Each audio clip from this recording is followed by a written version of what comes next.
Welcome to Hilarity by Default's weekly BRISCO County Jr. review, starring the threefold chin of Bruce Campbell.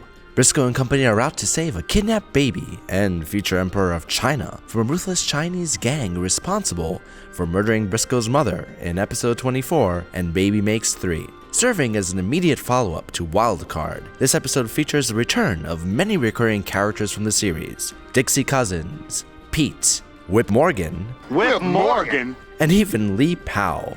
Unfortunately, with the series fast reaching its finale, it also marks the last appearance of at least two of these characters. Yet, with an opening that features a sexy Dixie performance and ninjas, there's no mistake that this will be a bang-up exit for our regulars. But will it be a good one? Well, I'll put it this way, man. Just to get right into it, there are two things that are money as hell in this episode. A, Pete. I know you have your issues with Pete, but listen, hello, Demos. I thought he was well used in this episode. And B, listen, say what you will about the depiction of ninjas in this episode. The throwing stars in used as the props themselves were absolutely bleeding gorgeous. The throwing stars were cool, weren't they? Oh gosh, so great. There's a lot to like about this episode, but there's a lot that holds it back from being a classic for me. I'll start out with some good things. I mean, it's fast-paced, and yes, it's action-packed. But beyond the strong opening, and I do believe this has a very strong opening, yes, none of the action scenes that follow are particularly memorable for me, with the exception of maybe a fun chase to the Chinese embassy, with Briscoe's inability to play a convincing red-jacketed waiter. I'm almost thinking that it's his precursor for some of the roles he found in the Spider-Man trilogy, but I digress. I had that same thought too. Most of the characters are served pretty okay here. Pete strikes that good balance that he achieved in his last appearance. Whip, though ultimately unnecessary, doesn't detract too much. And Dixie and Briscoe's relationship develops an unexpected, possibly even bittersweet level. Oddly, for me, it's Socrates and Bowler that get the short end of the stick here, with Bowler serving as the rough recipient of the 3 men and a baby jokes, and Socrates serving as the faithful government courier. Nothing more. Despite the Greek salad of voices here, the plot does keep a keen eye on Briscoe, which anchors what could have been an even more unstable mess of a plot into something that resembles structure. I'll put it this way. First of all, I'm going to get Bowler out of the way really quick. And you mentioned the action scenes not living up. But, I got to tell you, the part, as I'm watching these fights, I could tell some attention was paid, right? In a lot of places, spoiler alert or not, they're fighting ninjas, okay? Which I didn't know ninjas were necessarily Chinese, but I'm not familiar enough with the Asian culture to know the difference. I don't think the show actually calls them ninjas, to be fair. The fighting in this episode was unique in that, when Whip subdues his ninja, it's basically luck and circumstance. I'm about to refer to Whip Morgan as Jar Jar Binks, and I don't feel bad about it. You notice then when Bowler subdues a ninja in a fight, he does it simply because the ninja comes at him. And as is often the case with Bowler, in this case in particular, ninjas in general, I don't care what their country or homeland of origin is, they have to be smaller and lighter to do what ninjas do. And Bowler takes complete advantage of that and just overwhelms them with sheer power. This is a guy that allegedly wrestled a bear on a previous episode, okay? Listen, bear roar, all that intact. You have that bear roar play, any ninja's gonna faint just at that.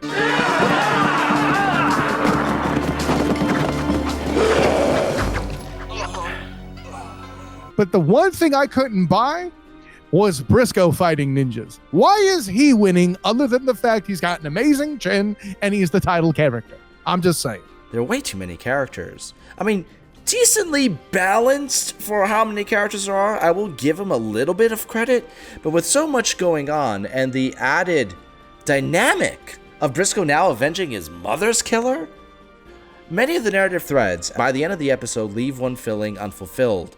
And with the build-up of this evil Chan, which is the most generic name to give a Chinese villain, the evil Chen and his deadly Black Lotus ninja assassins. The street brawl at the end feels lazy. It doesn't feel very exciting, and Brisco's climactic fight, it just feels very rusty and unmemorable. I can see the choreography in their moves, and it doesn't feel natural. Exactly. And here's the thing. Brisco, I mean, I know Brisco wins the fight, but I don't know that I would call Brisco a fighter per se, right?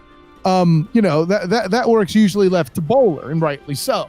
Brisco is usually sharpshooting, or he's outwitting, or he's finding his moment to deliver that one shot to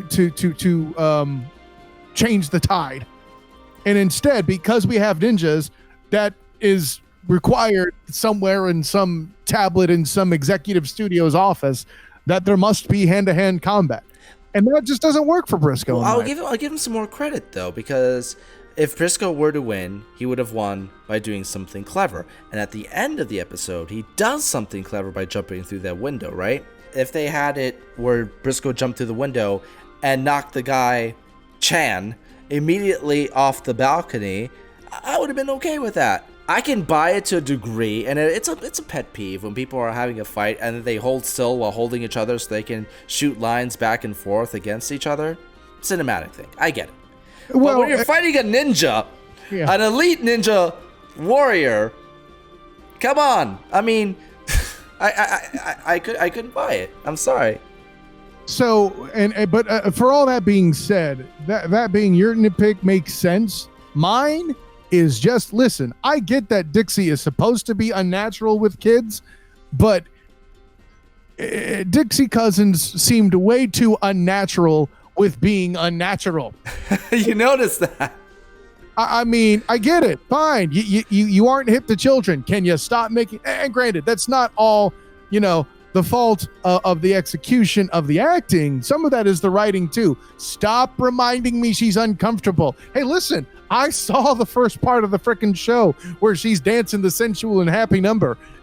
Her being uncomfortable is kind of implied, folks. What did you think of Pete in this episode? I think Pete was used the way he needs to be used and was very well done. I have a feeling you're going to critique it.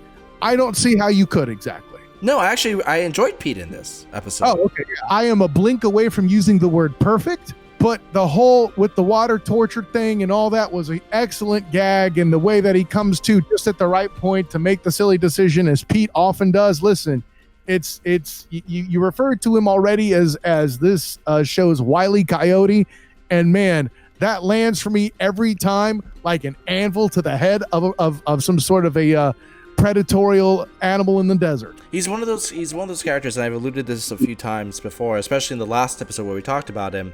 I think they finally started realizing how to utilize him better. But what did you think of his demise in this episode? I had fun with it. Is this the end that you expected for Pete? I don't think he's finished permanently. I could be wrong there, but I still felt like he could come back somehow, oddly enough. He's died before. Correct. The biggest departure here, I mean, obviously, Lee Powell, this is like, his third time showing up. It's his last episode in the series. I don't think I'm missing much. This is the first episode where he straight up annoyed me.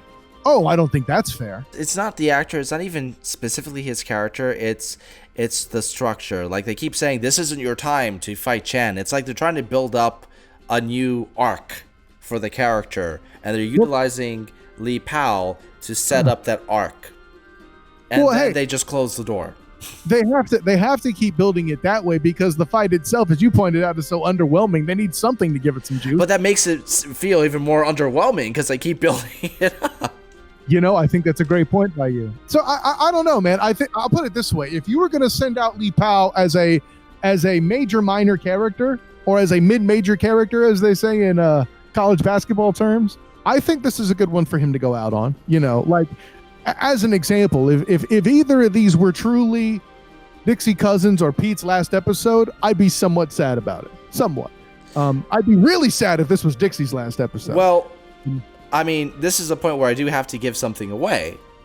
Uh-huh. This is Dixie's last episode. Yes!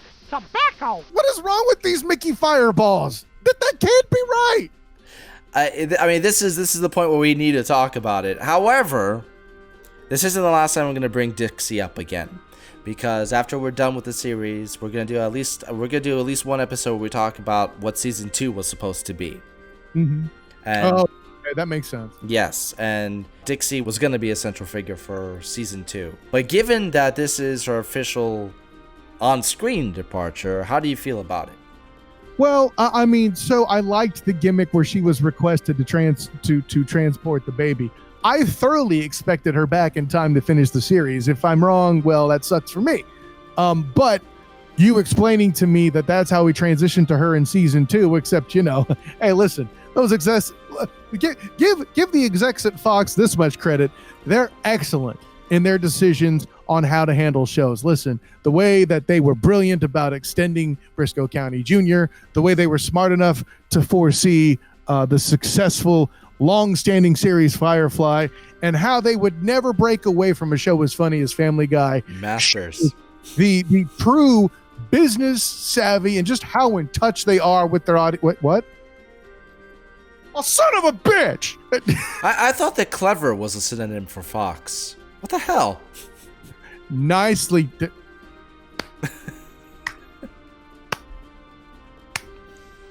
Hey, listen, I don't know if he's infected with COVID-19 or not, but if he is, listen, keep that in his system somehow. That's how we get good puns. Anyway, the question I'm going to request that you ask when we do get to the finale of this very awesome show is how I felt about the finale being what it was without one Dixie Cummings. Cousins. And, we always mention in this show referring to the coming thing, and yet there's Dixie all the time. Anyways. Were you happy to see Reginald back? Did you for an instant think that this might be your chance for the Reginald Comet horse grooming scene you've been pining for? No, because Reginald was far too angry and worked up in the episode, and you can't treat the coat of a legend like Comet the Horse without the right frame of mind, and Reginald had not achieved that at that point during the episode. How many comets would you give and Baby Makes 3? Because I have a feeling the title might foreshadow something here. I see what you did there, Demos, and you would be absolutely correct. Listen, the complete and total lack of Comet in the episode, of course, is held against it. Moreover, the mediocrity of the villain. Listen, the execution of the villain for me is very important. And I think Chan, if we were going to have the top 5 lamest villains, and we'd have to exclude Bly because that character's done dirty. He goes from great to lame in like 0.5 seconds. Chan is definitely in line for lamest villain. Certainly he's in the top 5. He had potential, and that's what really sucks. And listen, we also have talked often about missed opportunity and how much it annoys me on this show in many instances. For those that need a reminder, just go back to our Defenders review and how pissed I get at that. I give it a 3 overall. There was enough good to balance out the silly and the lame that did take place.